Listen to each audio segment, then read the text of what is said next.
Shalom teman-teman yang dikasihi oleh Tuhan Yesus. Jadi pada kesempatan kali ini, saya Angelika Saragi akan menyampaikan tentang kebenaran firman Tuhan. Tapi sebelumnya, mari kita satukan hati kita berdoa. Bapa yang baik, terima kasih buat anugerah-Mu dan penyertaan-Mu hari ini Bapa. Terima kasih buat kasih setia-Mu yang senantiasa menyertai kami.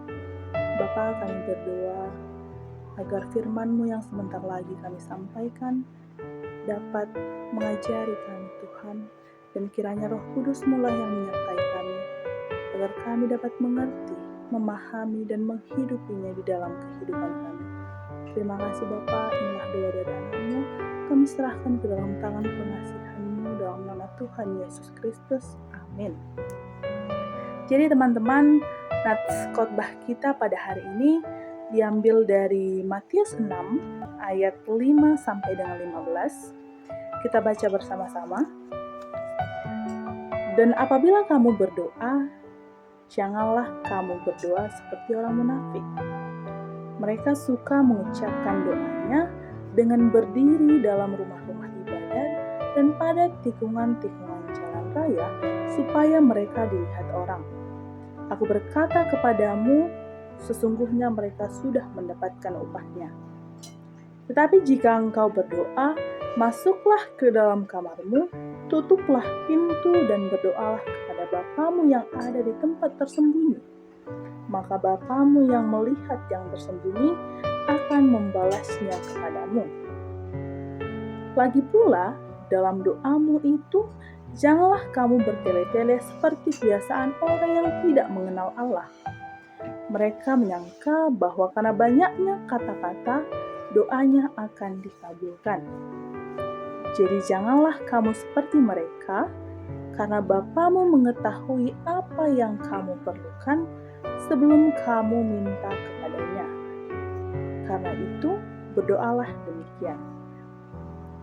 Bapa kami yang di surga, dikuduskanlah nama-Mu, datanglah kerajaan-Mu, jadilah kehendak-Mu di bumi seperti di surga. Berilah kami pada hari ini makanan kami yang secukupnya, dan ampunilah kami akan kesalahan kami, seperti kami juga mengampuni orang yang bersalah kepada kami. Dan janganlah membawa kami ke dalam pencobaan, tetapi lepaskanlah kami daripada yang jahat, karena Engkaulah mempunyai kerajaan dan kuasa dan kemuliaan sampai selama-lamanya. Amin. Karena jikalau kamu mengampuni kesalahan orang, Bapamu yang di surga akan mengampuni kamu juga. Tetapi jikalau kamu tidak mengampuni orang, Bapamu juga tidak akan mengampuni kesalahanmu. Demikianlah firman Tuhan. Jadi tema kita pada hari ini yaitu tentang 3 cara berdoa yang benar. Mungkin sering sekali kita merasa bahwa ketika kita berdoa, doa yang kita panjatkan kepada Tuhan itu tidak dikabulkan oleh Tuhan. Doa kita tidak dijamah oleh Tuhan, atau doa kita nggak didengar oleh Tuhan. Mungkin itu semua terjadi karena doa yang kita panjatkan kepada Tuhan itu, doanya itu kurang tepat teman-teman. Mungkin doa yang kita panjatkan itu kurang tepat, kurang benar gitu. Jadi sini saya akan menyampaikan tentang 3 cara berdoa yang benar. Yang pertama itu adalah kita itu tidak boleh berdoa seperti orang munafik. Nah, maksudnya orang munafik itu berdoa seperti apa? Dikatakan pada ayat kelima, orang munafik adalah mereka mengucapkan doanya dengan berdiri dalam rumah-rumah ibadat dan pada tikungan-tikungan jalan raya supaya mereka dilihat orang. Nah, orang munafik yang dimaksud Tuhan ini adalah mereka yang berdoa, tetapi doanya itu bukan ditujukan kepada Tuhan. Mereka berdoa agar dilihat oleh orang lain. Karena sesungguhnya doa itu adalah komunikasi pribadi antara kita dengan Tuhan. Tetapi orang munafik yang dimaksud Tuhan ini adalah mereka yang berdoa tapi tidak memiliki relasi dengan Tuhan.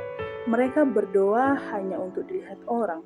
Mereka mengatakan kata-kata doanya seolah-olah doa itu dipanjatkan kepada Tuhan, namun sesungguhnya mereka berdoa agar dapat pujian. Mereka berdoa di tikungan-tikungan jalan raya, agar mereka dipuji, agar orang yang melihat mereka menganggap bahwa mereka adalah orang yang benar, orang yang beriman, orang yang dekat dengan Tuhan. Padahal sesungguhnya mereka adalah orang-orang munafik. Tuhan tidak menginginkan kita berdoa seperti mereka. Karena sesungguhnya orang yang berdoa seperti mereka, dikatakan pada ayat yang kelima adalah mereka sudah mendapatkan upahnya. Tuhan sudah memberikan upah yang setimpal dengan mereka yang berdoa seperti agar mendapat pujian. Namun Tuhan mengajarkan kita berdoa pada ayat yang ke-6 dikatakan, tetapi jika engkau berdoa, masuklah dalam kamarmu, tutuplah pintu dan berdoalah kepada Bapamu yang ada di tempat tersembunyi. Maka Bapamu yang melihat yang tersembunyi akan membalasnya kepadamu. Nah, dikatakan pada ayat ke-6, jikalau kita ingin berdoa, kita ingin meminta kepada Tuhan, maka masuklah ke dalam kamarmu, tutuplah pintu dan berdoalah kepada Bapamu di tempat tersembunyi. Tuhan menginginkan kita berdoa itu dengan ketulusan. Tuhan mengajarkan kita berdoa bukan untuk dapat pujian, bukan untuk dilihat orang. Oleh karena itu Tuhan menyuruh kita masuklah ke dalam kamar agar menjauh dari mereka-mereka yang ingin melihat kita berdoa. Karena Tuhan menginginkan ketika kita berdoa, ketulusan yang ada pada hati kita lah yang terjadi, bukan karena kita ingin dipuji. Gitu. Kemudian yang kedua, cara berdoa yang benar adalah janganlah bertele-tele pada saat berdoa. Pada ayat yang ke-7 dikatakan, lagi pula dalam doamu itu, janganlah kamu bertele-tele seperti kebiasaan orang yang tidak mengenal Allah. Nah, maksudnya orang yang tidak mengenal Allah itu seperti apa?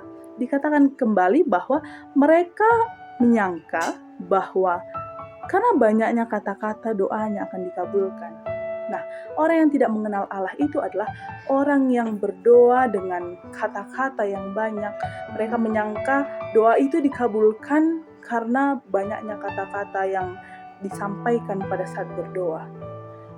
Tapi sesungguhnya pada ayat yang ke-8 dikatakan, jadi janganlah kamu seperti mereka, karena Bapamu mengetahui apa yang kamu perlukan sebelum kamu meminta kepadanya. Nah, di sini jelaskan bahwa kita itu nggak perlu berdoa panjang kali lebar, kita itu nggak perlu berdoa bertele-tele, berulang-ulang dengan kata-kata yang panjang. Karena sesungguhnya pada ayat yang ke-8 dikatakan Tuhan itu tahu apa yang kita inginkan, tahu apa yang kita butuhkan, bahkan sebelum kita meminta kepadanya. Karena sesungguhnya kita itu nggak boleh bilang sama Tuhan, aku mau ini, aku mau itu. Karena sesungguhnya kita hanya dapat melihat sejauh mata kita memandang. Namun Tuhan itu dapat melihat bahkan sampai masa depan kita. Jadi kita kalau berdoa itu berdoalah yang benar. Kemudian dikatakan kalau Tuhan tahu apa yang kita inginkan sebelum kita berdoa, mengapa harus kita berdoa? Gitu kan? Jawabannya adalah karena Tuhan menginginkan ketika kita berdoa, kita percaya sama Dia, kita yakin pada Dia. Kita tahu bahwa Dia adalah Tuhan yang Maha Pengampun, Maha Pengasih, Maha Pengabul doa kita. Jadi Tuhan menginginkan kita bergantung kepada Dia, gembala kita gitu. Kemudian 3 cara yang terakhir adalah kita itu berdoalah seperti doa Bapa kami. Dikatakan pada ayat yang ke-9, karena itu berdoalah demikian. Bapa kami yang di surga, dikuduskanlah namamu, datanglah kerajaanmu, jadilah kehendakmu di bumi seperti di surga. Berilah kami pada hari ini makanan kami yang secukupnya, dan ampunilah kami akan kesalahan kami, seperti kami juga mengampuni orang yang bersalah kepada kami. Dan janganlah membawa kami ke dalam pencobaan, tetapi lepaskanlah kami daripada yang jahat, karena Engkaulah mempunyai kerajaan dan kuasa dan kemuliaan sampai selama-lamanya. Amin. Nah, pada doa Bapa kami ini kita diajarkan untuk tidak serakah teman-teman, karena dikatakan bahwa berilah kami pada hari ini makanan kami yang secukupnya. Pada doa ini kita diajarkan untuk meminta yang secukupnya. Karena sering orang berdoa bahwa Tuhan aku mau kaya, aku mau ini, mau itu. Tapi Tuhan di sini mengajarkan doa Bapa kami bahwa berdoalah, mintalah yang secukupnya. Jangan berlebihan. Karena sesungguhnya Tuhan tahu apa yang kamu perlukan. Dan pada ayat ke-14 dikatakan juga, karena jikalau kamu mengampuni kesalahan orang, Bapamu yang di surga juga akan mengampuni kamu. Tetapi jikalau kamu tidak mengampuni orang, Bapamu juga tidak akan mengampuni kesalahanmu. Jadi kita juga diajarkan untuk saling mengampuni, saling mengasihi.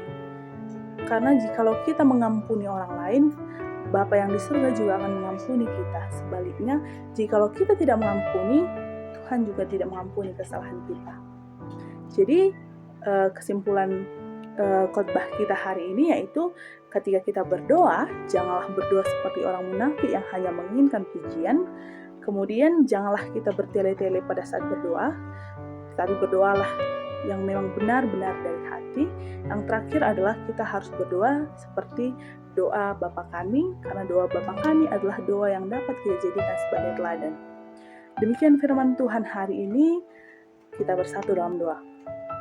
Bapa yang baik, Bapa yang kami kenal dalam nama Tuhan Yesus Kristus, terima kasih Bapa buat penyertaan-Mu. Kami telah mendengar sebagian dari firman-Mu, kiranya firman-Mu yang telah kami dengar dapat kami hidupi dalam kehidupan kami, dapat kami laksanakan sesuai dengan kehendak-Mu. Terima kasih Bapa, inilah doa dari anak-Mu, kami panjatkan melalui putra-Mu yang kudus. Amin.